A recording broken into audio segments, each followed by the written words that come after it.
Why should you never drink coffee? Does that sentence make sense? What are the risks of coffee? What are the benefits?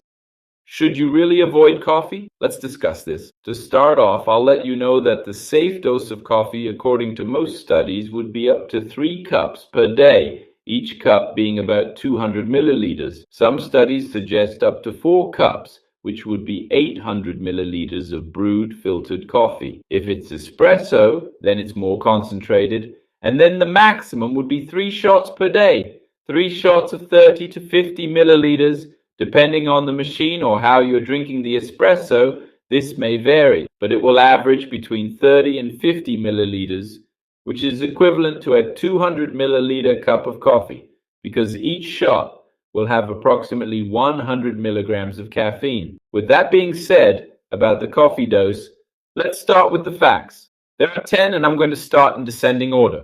Number 10. Coffee could reduce the risk of type 2 diabetes by up to 33%. Look how significant. I started with some good news about coffee, so you can calm down, okay? So coffee really can have that protective function. There was a study that saw that people who drank coffee at that dose, 3 to 4 cups, had a lower chance of developing diabetes than people who didn't. So coffee would work as a protective factor for your body. You heard I said 33%. I'm not saying that coffee resets the chance of having diabetes. It's not 0% or 100%. So it acts as a protective factor, but of course, anyone who drinks coffee can develop type 2 diabetes.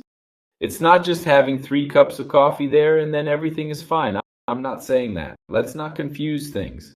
I'm explaining this in a clear way because whenever I talk about a risk factor or a protective factor, there are a lot of people who comment, "Oh, but I drink coffee and I develop diabetes." So that's why it doesn't reset your chance. Coffee fact number 9.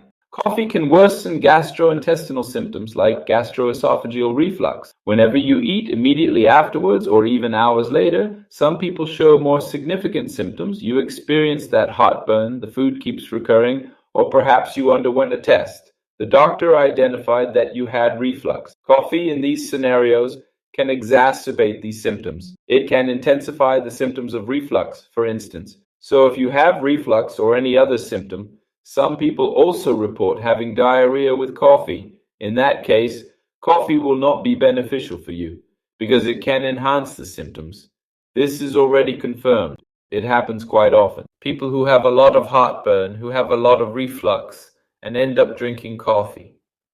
They don't know this, so sometimes they're even receiving treatment with medications, but they drink a lot of coffee. It won't get better, or rather, it will make it harder for them to get better. Fact number 8 is that coffee can protect your heart. There was a study that found that people who drank coffee had a lower chance of having a heart attack or suffering from cardiovascular diseases.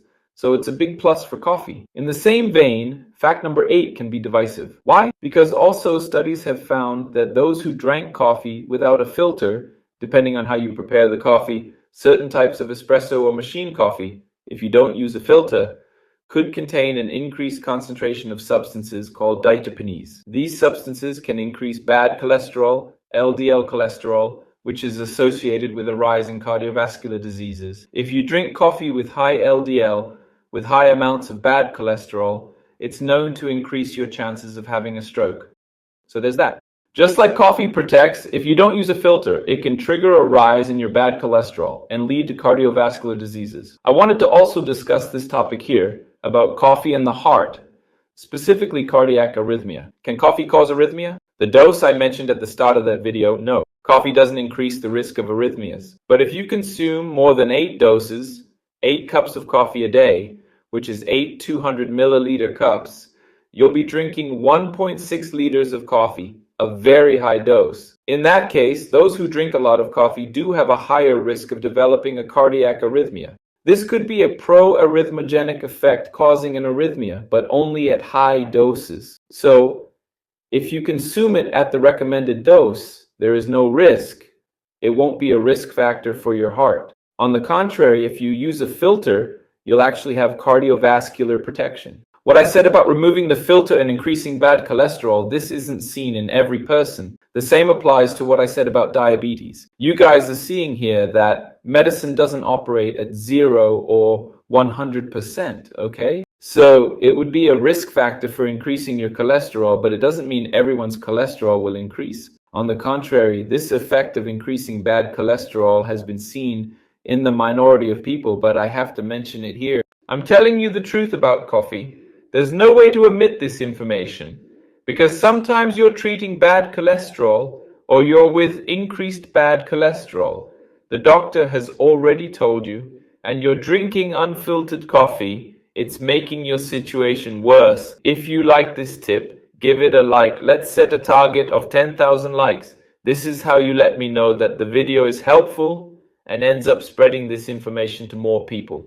So like it. If you're not subscribed, also subscribe to the channel. Click on the subscribe button and tick all the options. Turn on the bell so you get notified whenever I post.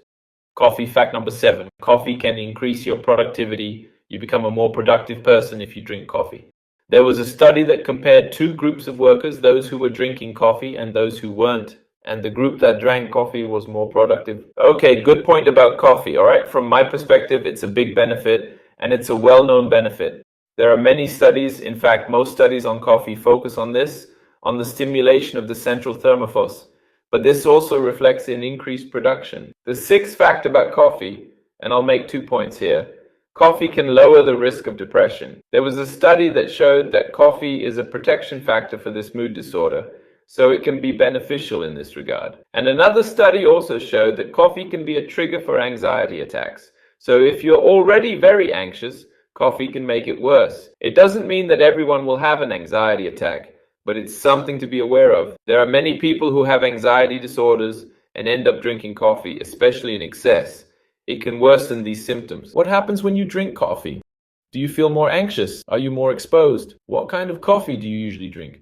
I personally like espresso.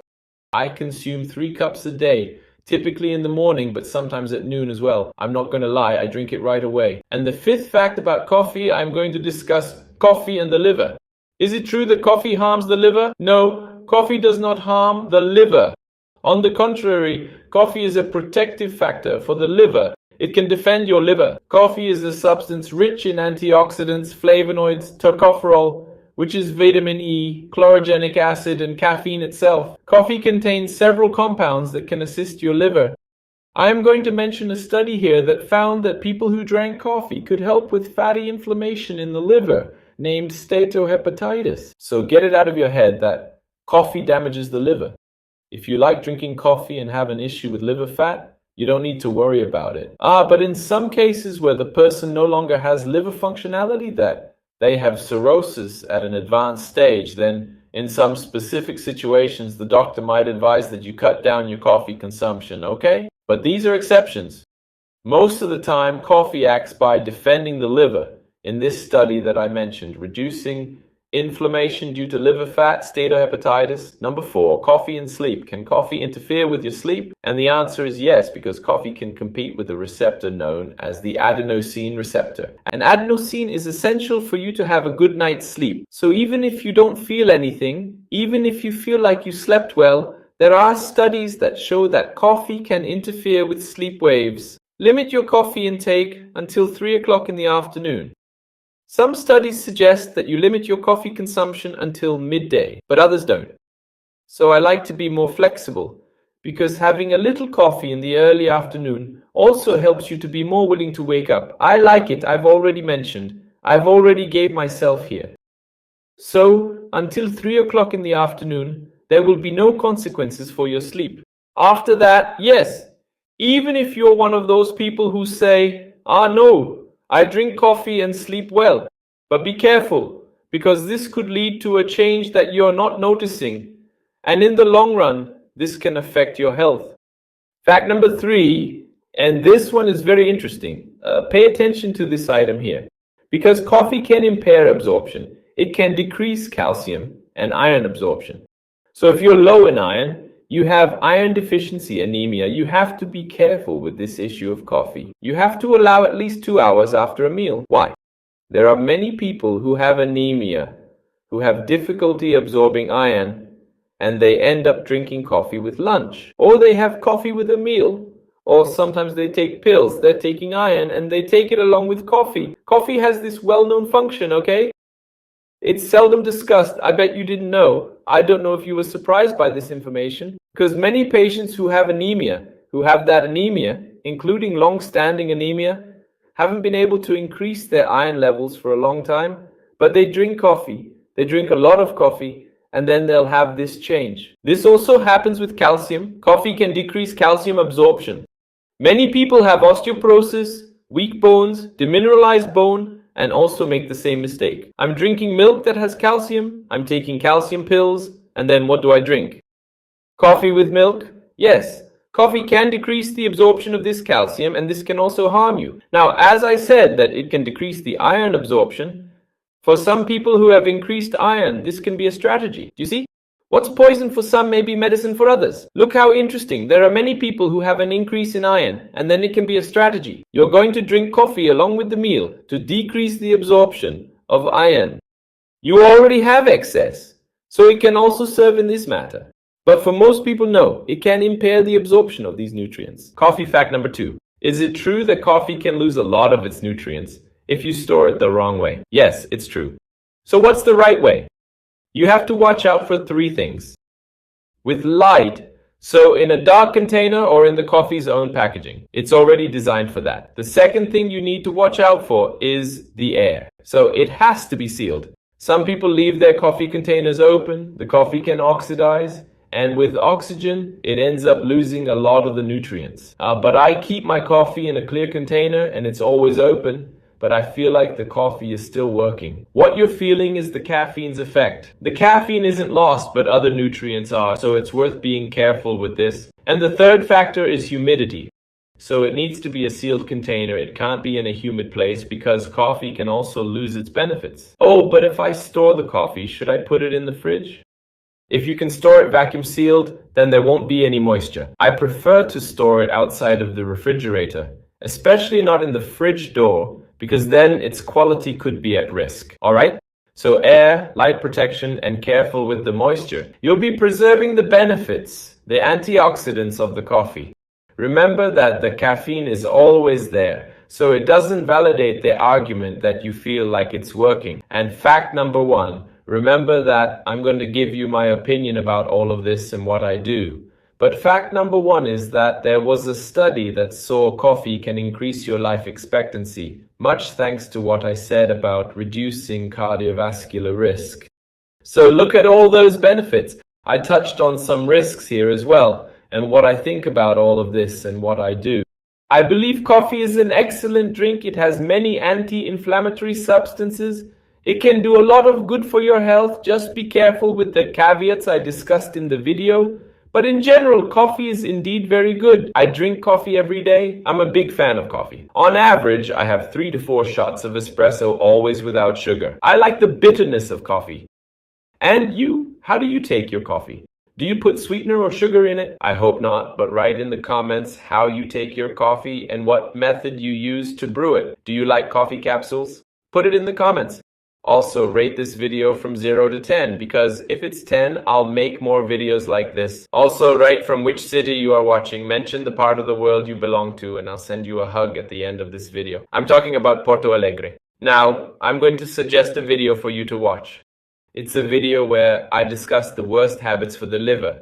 You remember that coffee can protect the liver, but there are other foods and habits that can damage your liver. If you have fat in your liver, it's very important that you watch this video. A hug. See you next time.